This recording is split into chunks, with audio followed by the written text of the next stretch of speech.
fundo KNSC11 com base no relatório gerencial de outubro de 2024. Eu já tenho outros vídeos aqui no meu canal Opinião Investimentos desde abril de 2022, no caso. Eu faço, né, em 2023 eu fiz 3 vídeos, realmente está na hora de fazer uma atualização. Veja que um patrimônio líquido de 1,8 bilhão, é isso que eu falo, você tem que investir em fundos grandes, não necessariamente fundos enormes quanto esse aqui. Se for investir em fundo acima de 1 bilhão, realmente fica meio complicado. Mas quanto maior o fundo, melhor, porque ele é o fundo que compra outros fundos. É um fundo mais estável, ele é a gestão da Quinéa muito boa. Quinéa sem dar dor de cabeça para o cotista já há bastante tempo. Tanto que está aqui, né, 180 mil cotistas. Depois a gente fala sobre o histórico de cota e o que ele investe. Ele pode investir em cotas de outros FIIs e em CRIs. Então, é interessante essa taxa média. Não importa tanto isso, eu falo para a gente acompanhar. Aí, fundo IP não necessariamente significa que vai estar pagando muito dividendo, né? Mas a gente, se ele é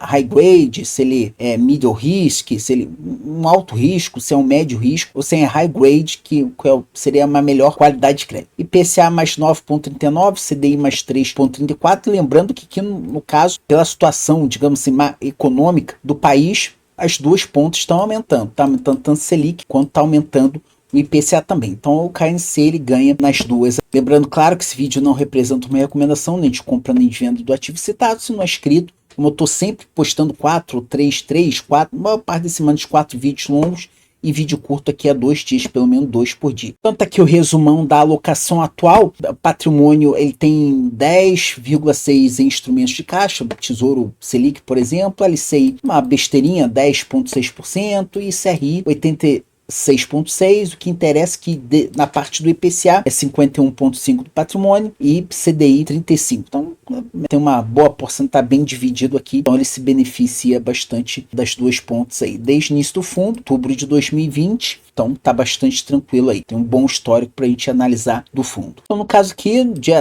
normalmente ele paga no dia 13, no momento da gravação desse vídeo, né? Quando você estiver vendo esse vídeo, já vai ter passado 0,08 por cota. E aí a gente tem que olhar o histórico. Aqui a gente pode ver que no nosso histórico, a gente pode pegar só desse ano, de fevereiro para cá, 0,08, 0,09, então pagando às vezes 8 centavos, 9 centavos, já desde aqui do início do ano passado, ele passou a ser base 10 em novembro de 2023, de 80 centavos passou para 8, pagou um pouquinho menos aqui em dezembro, em janeiro de 2024, depois, né, agora está ali 8, 9 centavos, lembrando que IPCA, lembre, ele já vem uma aceleração desde abril de 2024. Pegamos esse aqui no site Investidor 10, né, variação do IPCA nos últimos 12 meses. Veja que de novembro de 2023, né? É bom guardar essas datas para análise do gráfico e tal. Novembro de 2023 veio diminuindo. Por quê? Cada mês o IPCA ele vinha baixinho.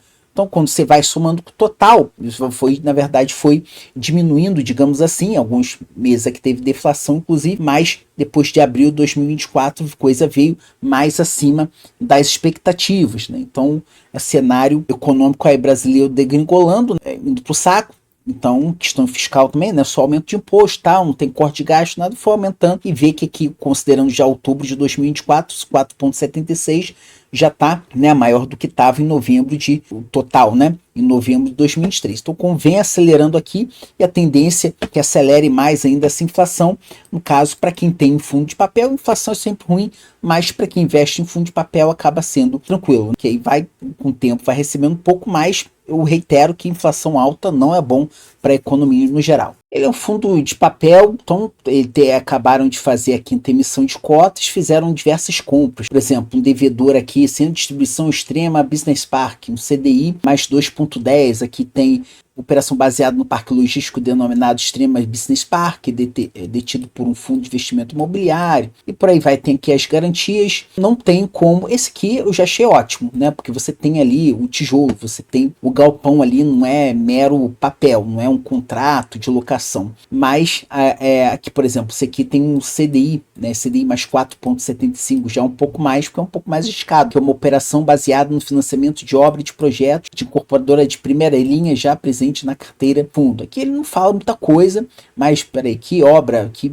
incorporadora essa de... Aqui fala, né? Projeto Salvador, Platts e Lana. Não sei se esse aqui é o nome da incorporadora ou é o nome do projeto, mas é bom porque tem uma obra ali por detrás ali. E aqui tem várias outras, a gente tem que confiar muito aqui. Tem um outro aqui também, que esse aqui, no caso, esse é Extrema Business Park, agora é o IPCA mais 8, né, que fala que são 5 galpões, enfim, localizado às margens de Fernão Dias. Então essa é a Extrema, tá ok. Outro CRI baseado em galpão logístico, tô passando rápido aqui, mas tô lendo aqui, CRI estruturado para financiar a aquisição de um galpão logístico. Então eu gostei bastante dessas aquisições, porque ou tem uma obra ali, ou já tem um galpão logístico. Eu não gosto quando é um CRI que só ali contrato de locação, por exemplo, um pacote, que aí isso é transformado no CRI.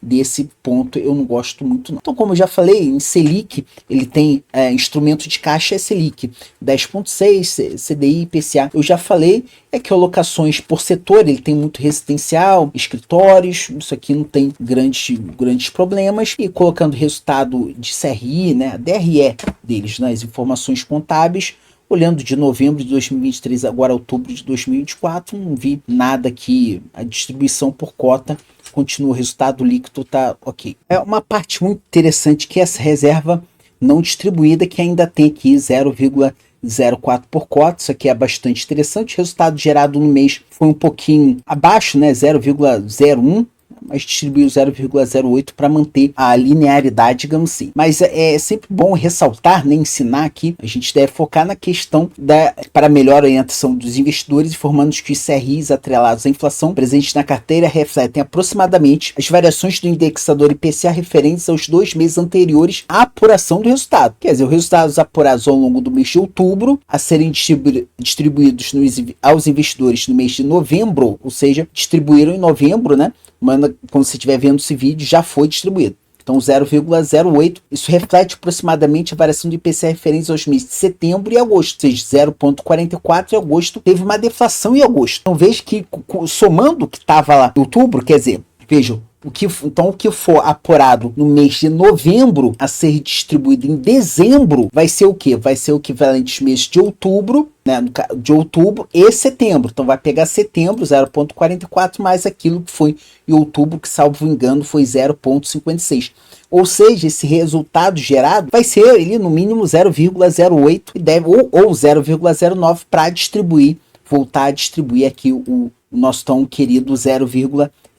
Então isso é bastante interessante. Lembrando aqui, segundo o site aqui do Banco Central, pegando logo direto da fonte aqui, é novembro de 2024, a Selic está em 11,25. Ou seja, né, já veio aumentando aqui em junho. Se a gente for dar uma olhada aqui, veio aumentando de junho para cá. Então o seguinte, como ele também fala, dependendo dos dias úteis no mês, enfim.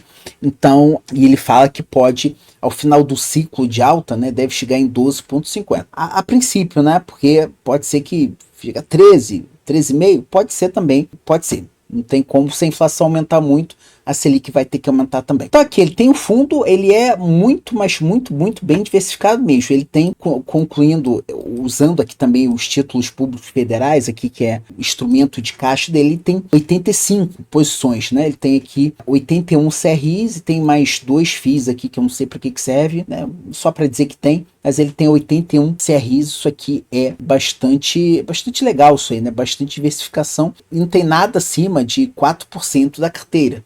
O maior que tem é 3,7, mas com essa emissão que ele teve aí, que ainda não foi alocado todo o dinheiro da emissão, da quinta emissão de cotas, então, pô, aí vai bombar, vai ser melhor ainda, essa diversificação vai aumentar mais ainda. Fazendo finalmente nosso resumão aqui do Investidor 10, um PVP de 0,97, não lembro do KNSC tá sendo negociado abaixo do valor patrimonial, mas é algo bastante interessante. Se for pegar aqui em um ano, ele veio crescendo em um ano, veio crescendo, chegou a R$ 9,22, depois veio caindo, chegou a R$ 9 iníciozinho do mês de outubro, depois teve queda, nada demais, é só a queda normal do mercado mesmo. Então não há nada a se preocupar, não é só a minha opinião, que não tem nada a se preocupar mesmo, tá bom, pessoal?